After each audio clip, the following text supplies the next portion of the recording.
Hello, fellow Tarnished. Meet Tinkerbell. In today's video, we will be beating Elden Ring with only shields. But I wanted to make things a little more interesting, so I added a few extra rules to spice it up. First off, no rolling or jumping during fights. This includes get-up rolls. I'm also not letting myself use any spells, incantations, throwables, or consumables other than our flask and physic. That means no golden vow, no Shabriri's howl, no sleep pots, etc. Some of these shields actually do really good damage, build up status effects, and have amazing Ashes of War I wasn't aware of, so this was a really fun run. I usually play glass cannons, so I decided to turn that whole playstyle upside down and make the most tanky tank who's ever tanked. The rules for this run are simple: only shields, no summons, no swapping ashes, I can only use what the weapon comes with. This build actually ended up being a lot stronger than I thought it would be by the endgame. I plan to go through the base game, and if this video gets enough likes, we will do the DLC as well, so let's get started. Now, originally, I wanted to try and rush either the fingerprint shield or the one-eye shield, but you have to kill Morgott to unlock the fingerprint, and you have to make it to the mountaintops of the giants to get the one-eye shield, so we're going to need something different to start with. It has been a while since I played this game, so my knowledge may be a bit rusty. For our starting class, we could either go with Vagabond or Hero, as our main stats are Strength, Vigor, and Endurance. The Vagabond's armor is going to be better, so that's what we end up starting with, but the Hero starting stats are a bit better, so you could go this way as well. Everyone knows bleed is crazy in this game, so I opted to go for the Spiked Palisade Shield in Caelid right off the bat. The armor we end up using is mostly Bulgoat with a nice hat from Lionel. Our end goal build will be the One-Eye Shield and maybe the Fingerprint Shield for some fun as well. For some reason, I just kind of forgot about the Visage Shield for a lot of my playthrough, but Godskin Duo forced my hand, as you will see. Crimson Amber Medallion and Erdtree's Favor are going to be a must. We might need some stamina regen as well. Elemental damage negation will come into play on a boss-by-boss basis. At first, I thought I would be using the Great Shield Talisman a lot, but it was a little bit underwhelming, I'm not gonna lie. It's been a while since I played this game, so I might forgot the layout of a few things, but we will do our best to explore a bit more of the map than I usually do. This game is still absolutely gorgeous. I decided to go for Tree Sentinel with the Heater Shield right out the gate, so I can kind of get a feel for this playthrough. One thing I didn't think about is how long the get-up animation is if you don't roll, which comes into play a lot throughout this playthrough. Going for parries is going to be extremely risky, so I don't end up using them at all. The Great Shields are just so much better when you can't roll. And parrying has never been something I've been particularly good at in these games, excluding Dark Souls 1. I love deflecting like Flies of P and Sekiro, but for some reason the parry timing in DS3 and Elden Ring have always eluded me to some degree. Guard counters, however, are going to be our best friend. Through a bit of a learning curve and some perseverance, we take down the Tree Sentinel.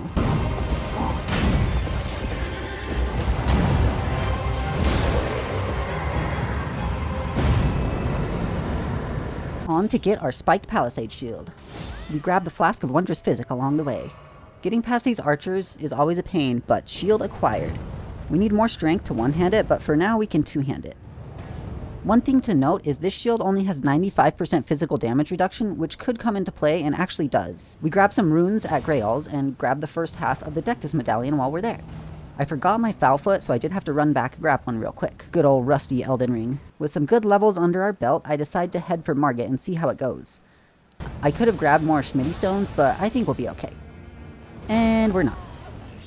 The Holy Chip damage is just too much, so we may need to level our weapon and health a little bit more just to make it through. So we head down south to the Leonin Misbegotten, and he seemed kind of hard at first, but two-handing the Great Shield actually just kind of wrecks his ass. You can just stagger him. While I'm in this area, I will get all the extras, get some new physics from the Erdtree Sentinel, and upgrade our flask. Erdtree's kick does basically kill us since we can't get up in time without the get-up roll, so something to watch out for. After all this, we try Margit again. With our upgrades, we manage to take him down fairly easily, and we find and buy some more Schmitting Stone 2s before fighting Godric.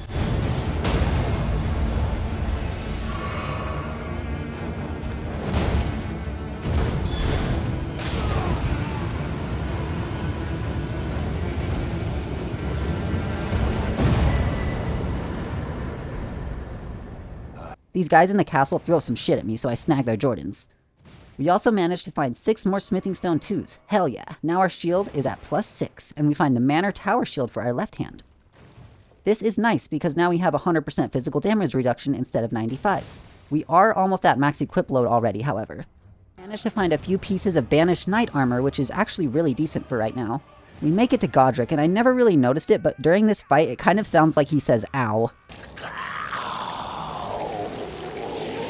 We almost get him first try, but the grab is kind of awful for this playstyle. We can strafe it if we get lucky, and all in all, it's not too bad of a fight. Take your punishes, staggers fairly easily.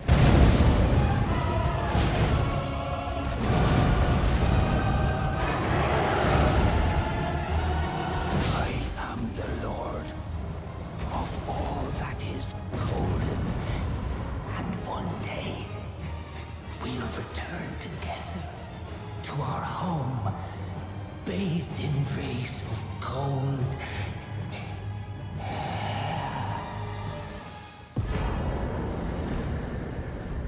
We do still have a lot to mop up behind us in Limgrave, and at this point I hadn't quite decided whether this would be an all bosses run or not. But for now, we are heading to Rhea Lucaria Crystal Tunnel to get some more Schmitty Stones. Real quick, if you guys enjoy this type of content, make sure to leave a like and subscribe to the channel so you don't miss more challenge runs in the future. I make all this content by myself, so any support is greatly appreciated. Now, back to the run. I decide to get the Volcano Manor invitation from Raya and grab half of the Halig Tree medallion while I'm in this area. Omen Killer's bleed was actually super annoying to deal with, but we do wreck the Crystallion with the shield. Charge R2, baby! Ensha invades us at the round table, but we body him too. We get our shield to +10 and start looking for some Smitty 4s. One thing I noticed fighting this avatar is with the shield's stubbiness, we are only able to guard counter the overhead attacks effectively. We will whiff if we guard counter other attacks.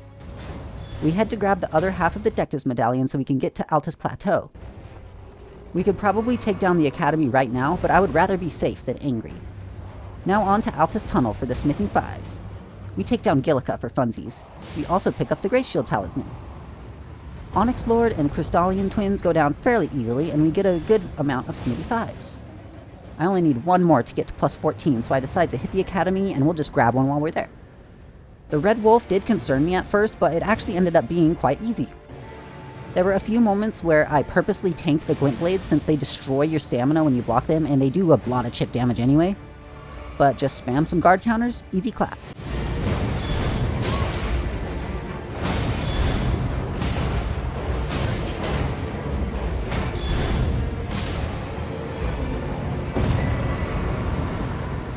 We get Moongrum by the skin of our teeth as well. Now, up until this point, I had considered having the rule of no running during the boss fights as well, but Renala made me rethink this decision. See, some of the boss arenas in this game are just massive, and I decided that that might be a bit too much, even for me.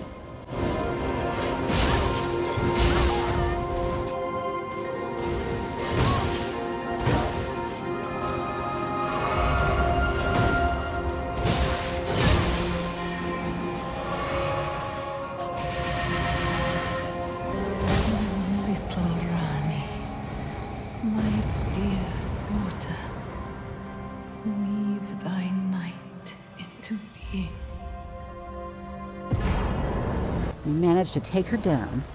Now time to get some Smithing Stone 6s. I'm going to try my luck with Falling Star Beast and Altus. The gravity attacks do a lot of chip damage if we block them, but we managed to get him anyway. With some decent upgrades under our belt, we decide to go to Volcano Manor and start the quest to get our armor. Bull Goat is the goal here. I try to fight the ulcerated tree spirit up here, but the grab just one-shots me, so I decide that I'll just come back later. P.S. We never do. We kill Istvan and get new pants and gloves. It seems spamming shield bash is the way to go with these NPC fights. We take down our next manor target, and after an unreasonable amount of time, we manage to take out Elmer Fudd, the Briar Knight. The attack that everyone grabs his sword for is equally good against us, and pretty much one-shots us, and it's best to just avoid it, even with our block-centric playstyle. Although this might kill him. Yes! Fucking finally. God damn it. We go find Patches so we can get the quest for Tragoth, but I need to take down Makar first. The Magma Worms have a lot of dead angles, and their attacks take tons of stamina to block, so just sit in the safe spot and spam some charge R2s for easy money.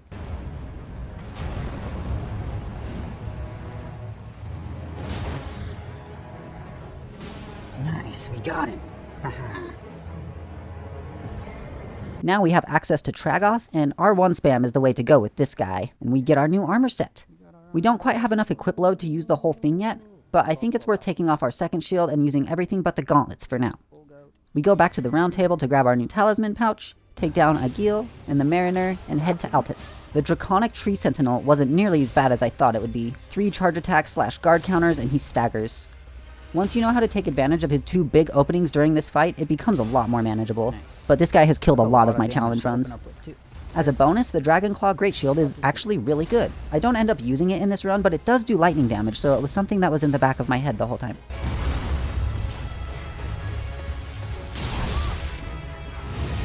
Oh no, not this.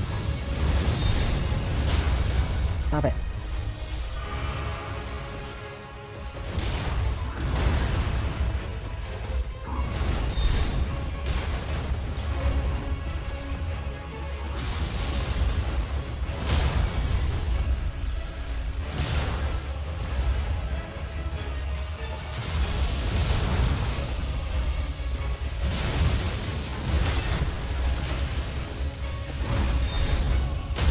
Nice, dude. Kinda fucking him up.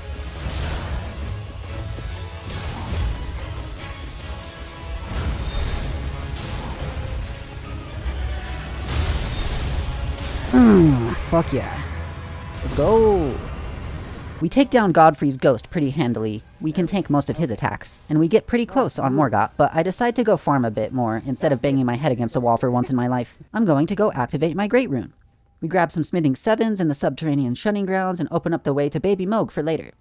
We get our last smithing 6 of Volcano Manor and kill Inquisitor Giza with Shield Bash. Oh, this art is so good. With our new stones, we got our shield all the way to plus 20 and barely managed to beat Morgott. Again, grabs are particularly bad for us, but the rest of the fight isn't too hard, honestly. Cool.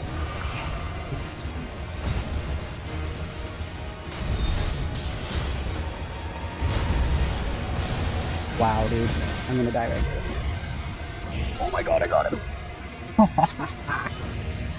Fuck, that was so hard. We could do a couple things at this point, and fighting Moog's Shadow in the subterranean shunning grounds will both unlock a new shield and Erdtree's favor +1 for our build, so let's see if we can take him down. He does give me some trouble at this point, but I realize I can just take the medallion from behind him without killing him.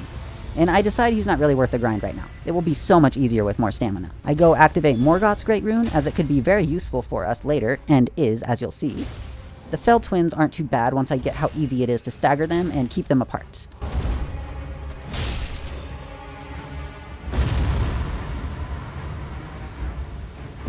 Blackblade Kindred is mostly just hard to hit with these stubby shields, but we get one of those as well. Double Erdtree Avatar is kind of a nightmare, but with some patience and spacing, we manage to whittle him down.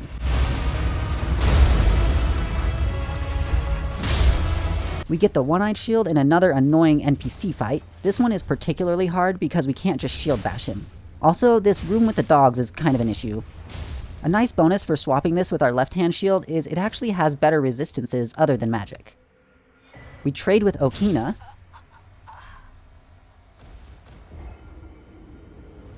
Fire Giant is going to be kind of cheesy because he has a lot of dead angles I can't block, particularly with his big shield slam attacks. So we go take out Wormface, since I forgot what tiers he drops, and proceed to Windmill Village, and then Kaled. With a little trial and luck, I managed to take down Radahn. I was honestly kind of worried about this fight, but as long as you know when to punish, you can get some decent bleed buildup. I was wanting to go for Ranni's ending potentially anyway, so it's nice to know that it's a possibility. There it is! The good old Mimic tier cheese still works wonders.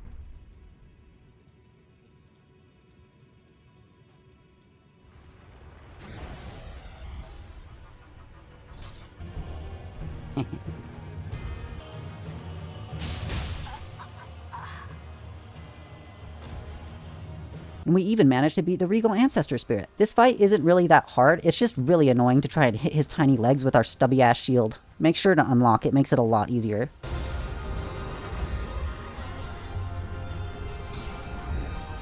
One more hit, one more hit. Of course.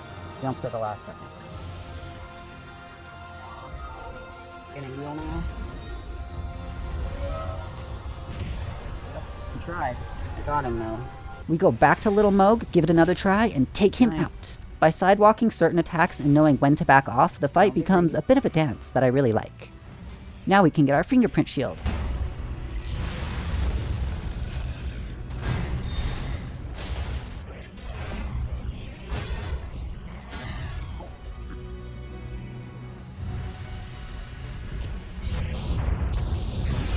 Nice, dude. We got him. Let's go. After a lot of trial and error, I remember how to drop down this stupid shaft and we get the shield. I will probably be replacing the cannon shield since it has been underwhelming so far, but we do need 48 strength first. We activate Radahn's rune and grab another smithing 8 in Caelid. We also take down the Putrid Avatar for some extra runes and head to Gerank's.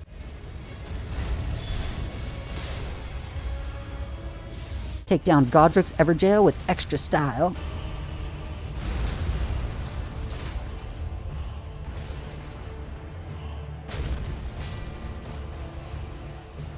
And with the runes, I get another level on my Palisade shield, and we get our one-eye shield all the way to +9. This actually gives it significantly more raw damage than our Palisade shield, so we will be using that against things that are immune or resistant to bleed damage.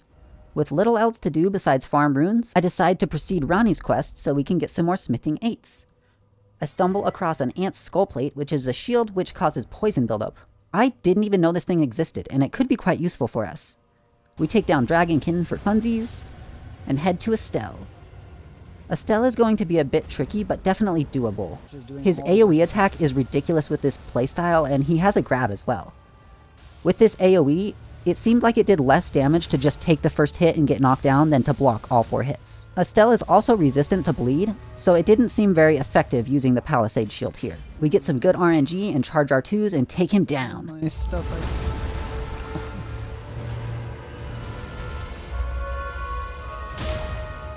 Close. Fuck yes, we did it!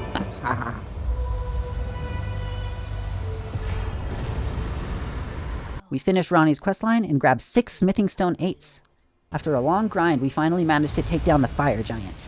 The most annoying part was definitely the orbs, as if I got knocked down at all and they were out, it was GG's. Because I was trying to be... No more of that. I'm just gonna kill it.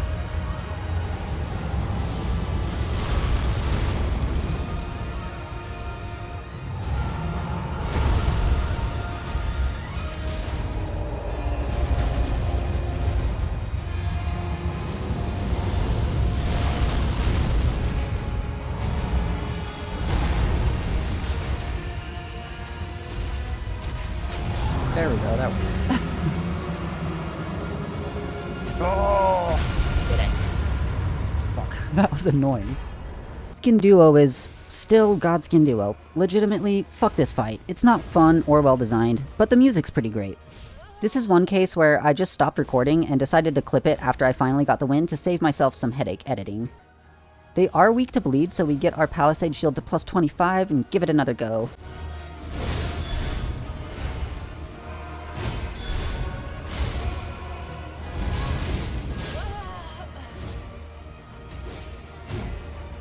I started getting a bit frustrated here, and then I remembered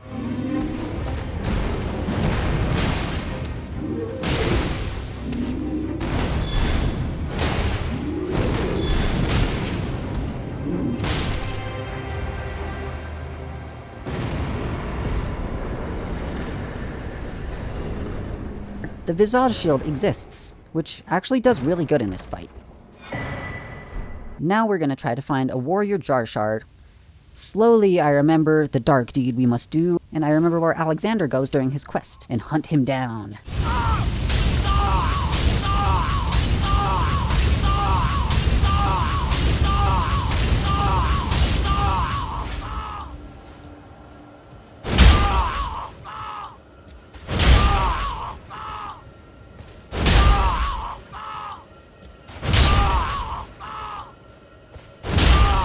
Funnily enough, I kind of forgot he was immune to dying when stuck in the ground, and I hit him way more than I probably should have, but it looked really funny.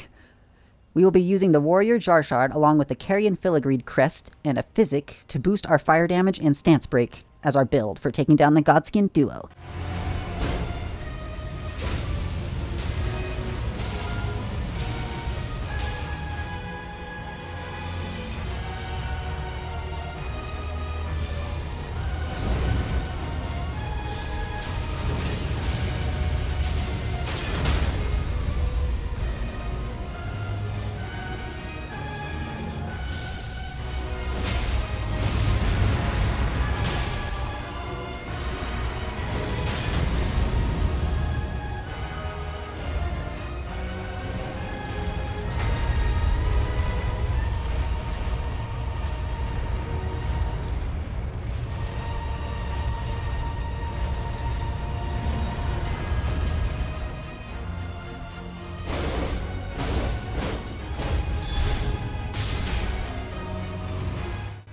And it fucking works!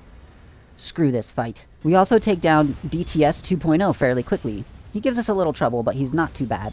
This is the point where I realize the stance break physic is really good, actually. Maybe I should have been using that the whole time. This shield is also just straight up better than the One Eye shield. It has better guard boost, better resistances, and does more damage. And we found a somber ancient dragon smithing stone, so we're going to get it to plus 10. Before taking down Malekith, I am kind of curious about the other Remembrance bosses, however. I decide to head to Fortisax, and we do Fia's weird little quest so we can fight him. He should be doable, but smacking him is more effective than burning him for sure. We need to kind of spam running attacks and really manage our stamina. I end up getting really close, but I get gimped since we can't get up roll. We definitely got this. After some heal spamming, we finally do it.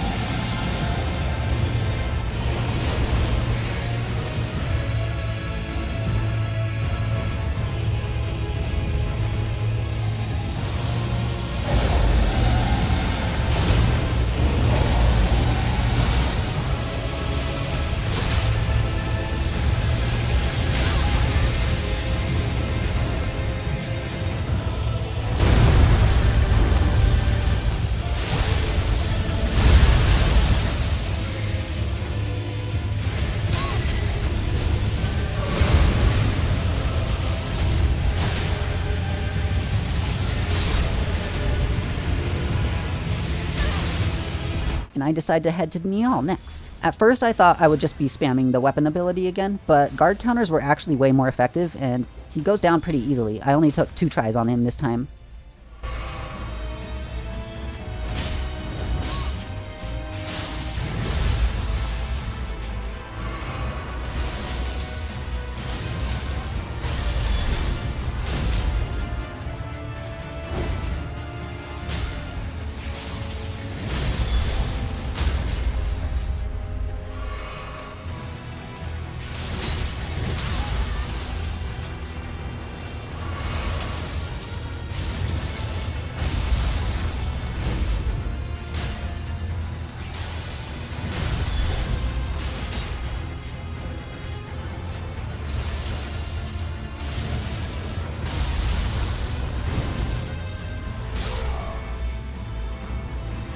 With the second half of the Haligtree Medallion, we can now head to the Consecrated Snowfield and start working our way towards Moog and Millennia. We take down another Avatar.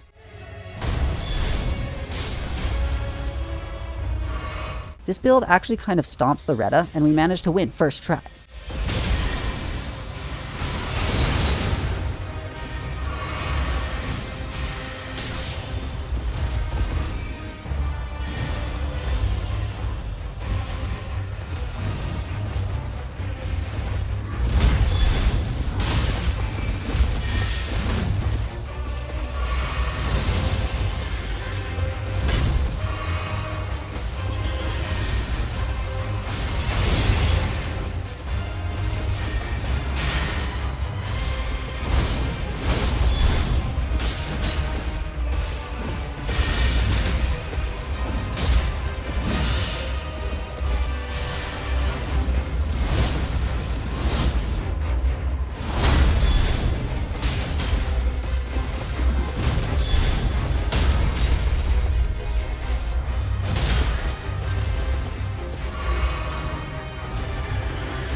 For now, I can't think of a way to beat Millennia without avoiding her attacks. Her lifesteal just outpaces my damage way too much.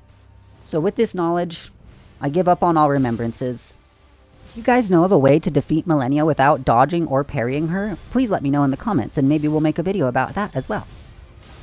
So heading for the endgame, we go to Malekith. Garank doesn't have many openings since our attacks are so slow, but with some patience and knowledge we can get through it consistently. Malekith, on the other hand, is pretty rough. The damage over time and the max health nerf are really bad, particularly for this playstyle. And I wanted to avoid using the Blasphemous Claw by any means necessary, so I decided to try an HP regen route. I put the HP regen on my Physic and grabbed both the Blessed Dew Talisman and the Icon Shield. With Morgoth's Rune active and the HP boosting Physic, we can get a whopping 2500 HP. With our newfound tankiness and health regen, I'm barely able to squeak out a win. Running R2s are kind of becoming our best friend at the end game here.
Now grab our Crimson Amber Medallion +2 and head to Gideon. Now the Visage Shield absolutely wrecks him if you can get the drop on him the first time, but he magic pixels us because of course he does, and an easy fight is now going to be ridiculous. Guess we'll just do this the lame way and spam running R2s again.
Godfrey is next, and he's actually kind of annoying with this playthrough because you cannot block the stomp unless you're like right under it.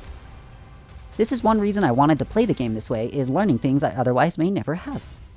I never realized he had so many grabs in his second phase, and that's also going to be an issue. I decide to head back and grab the Dragon Crest Shield Talisman +2 in Crumbling Fire Missoula to help me survive the grabs better. This makes the fight way more doable. I even poised through his grab on Get Up one time, which looked really cool. Once we understand our guard counter windows, he's not too bad, to be honest.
With 60 Vigor, we now have over 2700 HP with all buffs. Now that's a long Vigor bar. We take down Radagon pretty handily, but it uses most of our heals, so we need to find a better way. I bet we could push through this, but I feel it will be considerably easier with some Holy Resistance from the Haligtree Talisman +2. The chip damage on the Elden Beast's projectiles is just insane. I'm also hoping I can either not be one-shot by or avoid the grab somehow. It does way less damage than I thought it did, honestly. Fingerprint Shield also has really good holy resistance, so that's a good option as well. We do need to swap our gauntlets because we're like 1 pound off being heavy instead of overloaded with both of these shields, but it ends up being well worth it. These gauntlets also have better holy resistance, so it's totally fine. The damage boost of two-handing is considerable, so what I end up doing is switching to Fingerprint Shield during the Elden Beast and then blocking certain attacks. I also decide on Icon Shield for Radagon's part of the fight. It's not huge, but a little HP regen does help. Radagon does this Matrix-ass dodge at one point in Betrayed, which looked really cool. And then I face death by controller battery.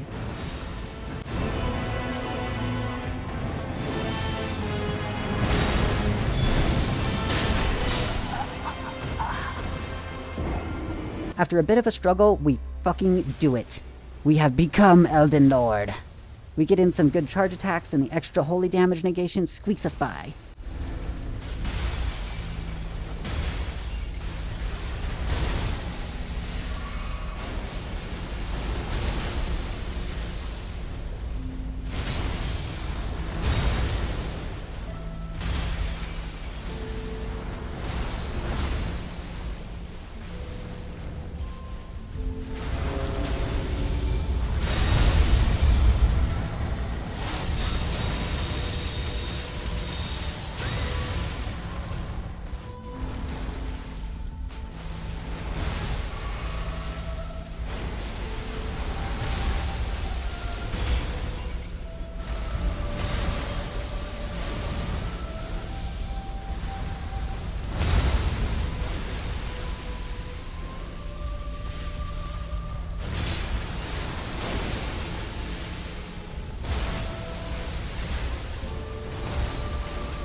I decide to go with the Ronnie ending.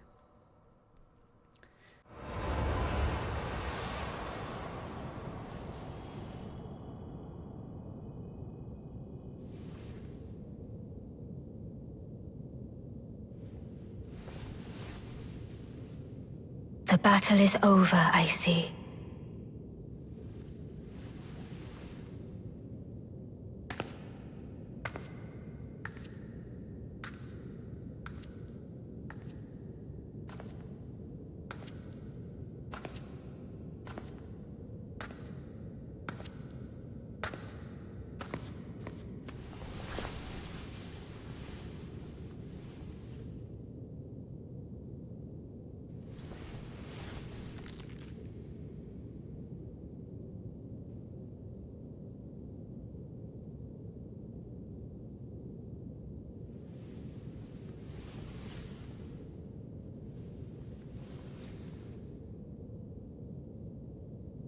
I do solemnly swear to every living being and every living soul. Now cometh the age of the stars, 1,000-year voyage under the wisdom of the moon. Here beginneth the chill night that encompasses all, reaching the great beyond. Into fear, doubt, and loneliness, as the path stretcheth into darkness.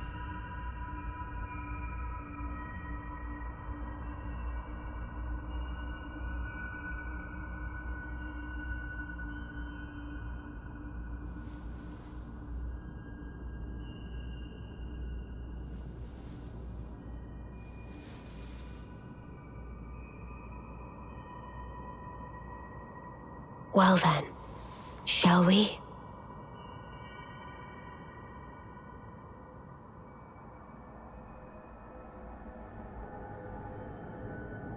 My fair consort eternal.